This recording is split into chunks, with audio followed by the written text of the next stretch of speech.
being here today, and also speak blessings over the people who will watch this video. We're grateful to be able to do this and get this message out because my dad needs to be honored, and I'm thankful that we have this opportunity. I'm Lillian Modak, and I'm Emile's middle daughter. My sister Emily and my brother Dean were here, as well as the rest of my loving family and my mother. First of all, I want to thank the many caregivers that have been the angels on earth who cared for my dad. We couldn't have done what we did these past years without their help. I especially wanted to thank the caregivers who were with us this past month as Daddy slowly wound down. Diana Jones, who's been with us since 2013. Ken Modak, who I can't say too much about or I'll cry. Katie Pastushka, who came to us at just the right time. Lois Wood and her sweet spirit, Amy Honeycutt, Tanya Walsh, Elena Irvin from hospice, as well as Kathy Brady and Rebecca Edwards. I can't thank them enough on behalf of our family. I also want to thank my Uncle Jim Jacumin and Marty Jacumin for helping us to be here today and opening up the Temple of Chilas for us to be here. Dad was proud of his Waldensian heritage and his Christian faith.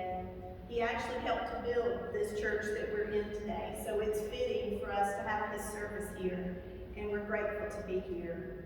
He loved to lead tours through here, and he loved to tell the story of the Waldensian faith journey and the message of his own Christian faith.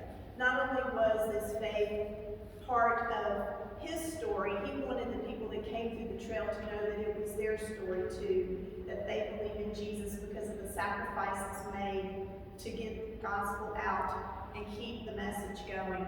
He loved it, and when he would come through, he would tear up a lot of times when he was talking because his faith was sincere, and the people that saw him knew it. I always, when I came through with him a few times, I'd start crying with him because it touched my heart to see his tender heart towards the Lord.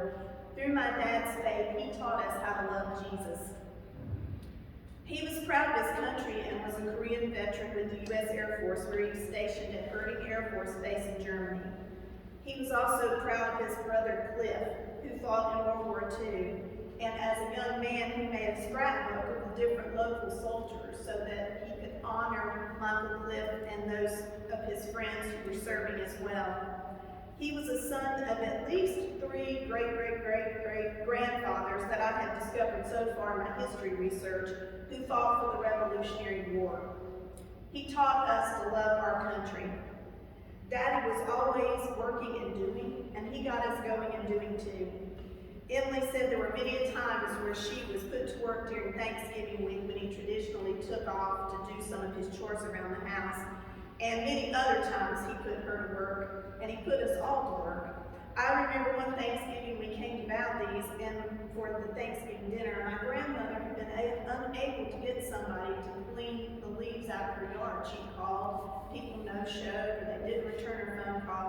My dad looked out at the yard and said, "Let's do it." So we all got together that bright sunny day, a lot like a day like this, it was a little colder, and we all got out and worked together to clean up the yard for my grandmother. My mom came out back and forth, and my grandmother and her also were cooking, and it was just a very joyous time. I remember it very well, the joy of working together as a family and serving someone, and that was precious. He also loved to garden. And as you know, many of you know, he had a very, very large garden.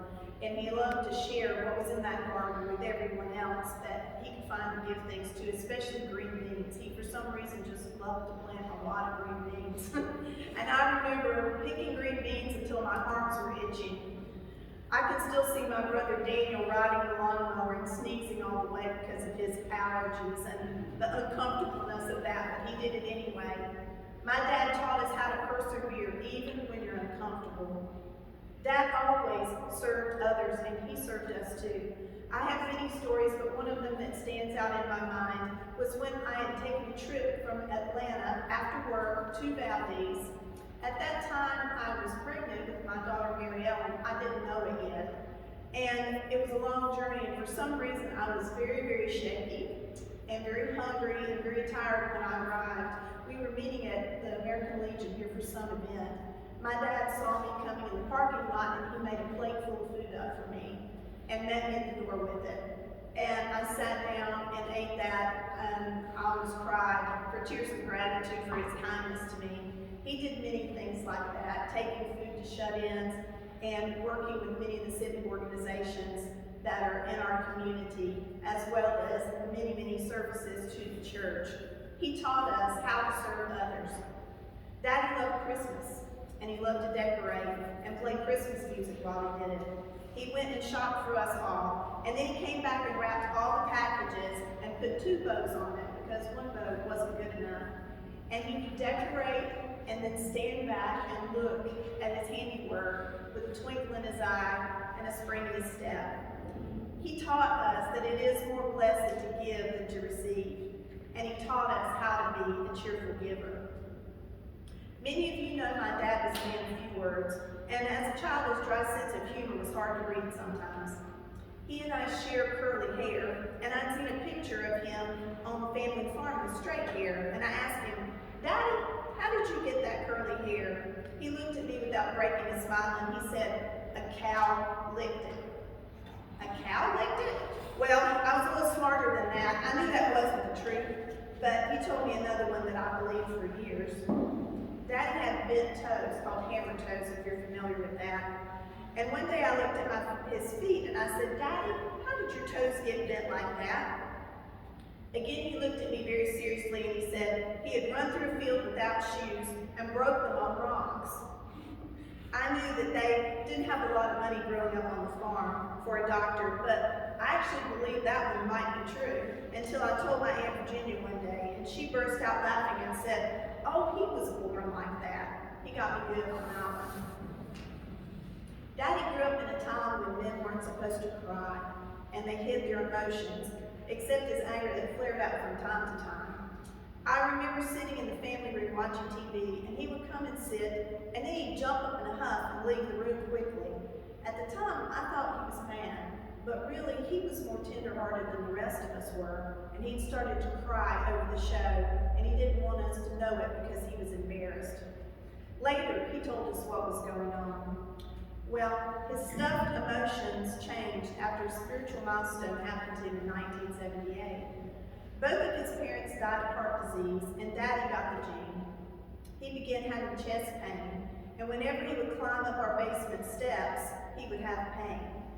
He went to Carolina's Medical Center in Charlotte, and they told him that he had 2 95% blocked arteries and 145.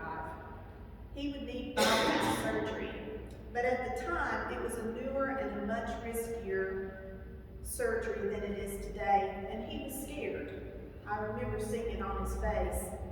About that time, there was a Presbyterian church conference that happened at Entree College, and my dad went. There was a lady there named Dolores Winder, and she had been healed by the Lord from a terminal illness at a Catherine Kuhlman conference. A group of her ministry team got around my dad and prayed for him. He was filled with the Holy Spirit, and the next day he was able to hike up the mountain without any pain. When he went back to Carolina's Medical Center, they told him that his heart was making its own bypasses called collaterals. Not only did this change him physically, but it changed him emotionally as well. He became more patient and loving and more approachable. He still had his anger, but then he could apologize. He made Jesus Lord over his emotions instead of handling it all himself. His service to others increased in devotion and love and gratitude, and his prayer life also increased. He did have bypass surgery in 2011, but that was a much easier and safer process at the time, and it was a different set of arteries altogether. The doctors even said that if it were only the collaterals that they were speaking about, that they would be having that conversation because that healing had remained from 1978 to 2011. Just this past week, the hospice nurse that took his vitals said, "Wow, he has a strong heart and lungs." My daddy taught us that Jesus heals. Psalm 34:19 says, "A righteous man has many troubles, but the Lord delivers him from them all." And all means all, and that means for each one of us too. Numbers 6:24-26 says, "The Lord